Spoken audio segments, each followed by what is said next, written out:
Hello, cats and kittens.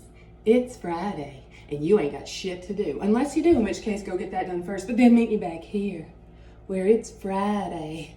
Meow. So in Tennessee, Friday means Friday Night Mexican. And you probably don't know this. So there's this interesting thing that I like to call Tennessee Mexican. They're the best Mexican food in the whole world in Tennessee. They cover everything in this white cheese sauce. I don't know. It's like one family moved there and just makes the best food. So, and they've got people in every restaurant everywhere. It all kind of tastes the same, but with nuances. So, in honor of Friday Night Mexican, which I usually enjoy with my sister, and I can't because I'm here and she's there, and well, I might call her. I've already made myself a margarita because 3 o'clock LA is Tennessee 5, right? So, I'm ready for you, Pookie, when I'm done with this. So there is a place next to MTSU in Murfreesboro called La Siesta. And so always after Blue Moves rehearsals with my dance company, we would go to La Siesta and get spinach quesadilla.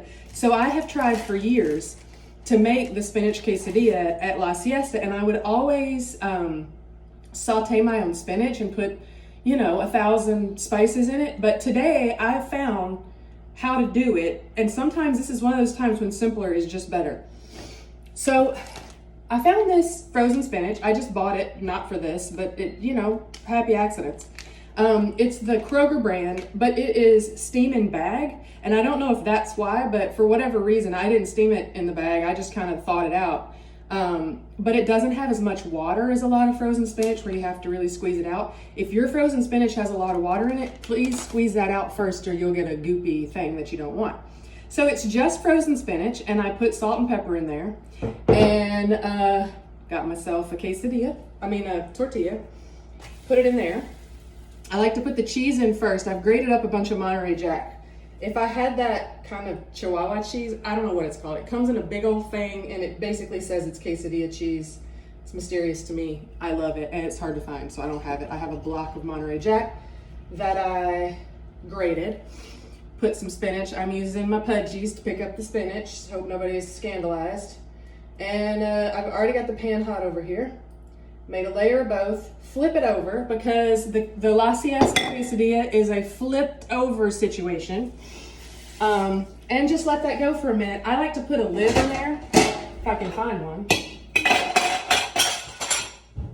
Well, I can't.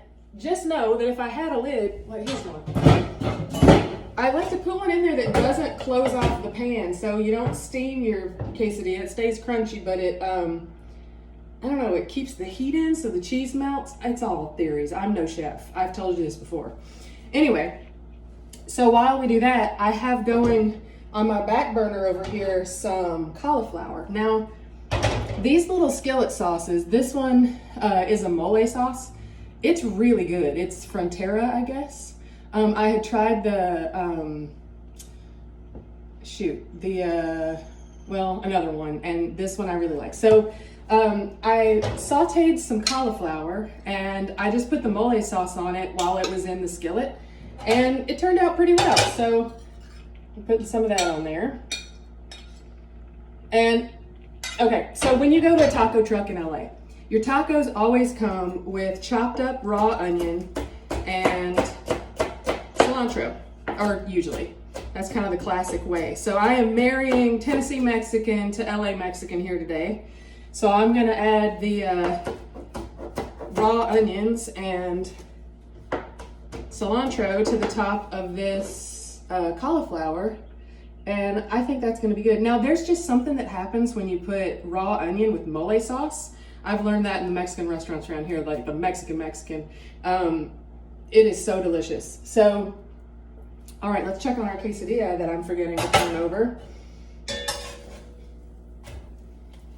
It's getting there. You don't want to get your skillet too hot because then the outside of the tortilla will burn before the cheese melts, and Austin likes to tell me it tastes like charcoal, which I really appreciate. They even ate these. The kids ate these. They complained about it, but they ate it. I don't care if they complain as long as I don't have to deal with hangry people or make anything else. Okay, so while that cooks, I want to show you a little something. So my friend Cass suggested that maybe we should have a weekly challenge. Last week she challenged me to cut my hair. So I'm not sure this is even a safe thing for me to do, but I'm going to challenge Cass right quick and anyone else who wants something to do. I'm challenging you to find a piece of clothing in your house and turn it into something else. Another piece of clothing or something else. I have taken a pair of my son's pajamas, his pajama bottoms.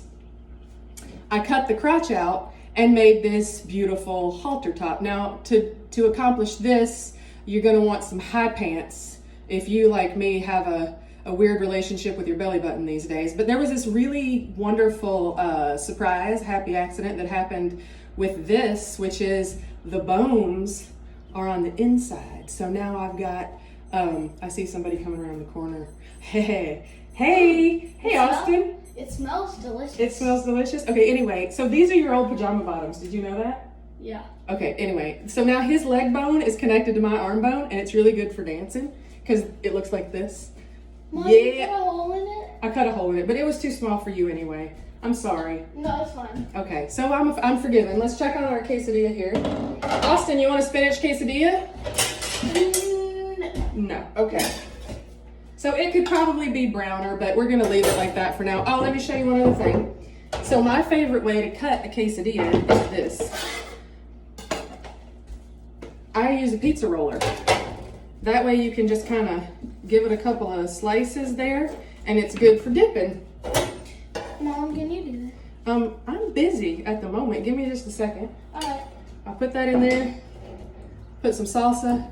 Oh, okay. One more thing. Austin's here, but I'm going to keep going anyway. So, avocados. Now, I never knew this. I'm sure everybody else in the world knows it, but I learned this a few years ago. To cut an avocado, you go all the way around the edges like this. Break that sucker in two. Now you got this pit that if you are me a long time ago, you would be trying to wrestle it out with a spoon. Hit it with the knife, give it a little turn, and out it comes. And then you can kind of bang it and get it off the knife. It's not working for me right now. And I don't want you to watch, well, we'll just leave it over there. So for this, I'm just gonna slice up some little pieces of avocado and put sea salt to accomplish extreme deliciousness. Yes, I'm gonna eat this whole half of avocado, and I'm gonna call Pookie, and I'm gonna do whatever Austin wants me to do. So happy Friday, go make some clothes, get yourself a margarita,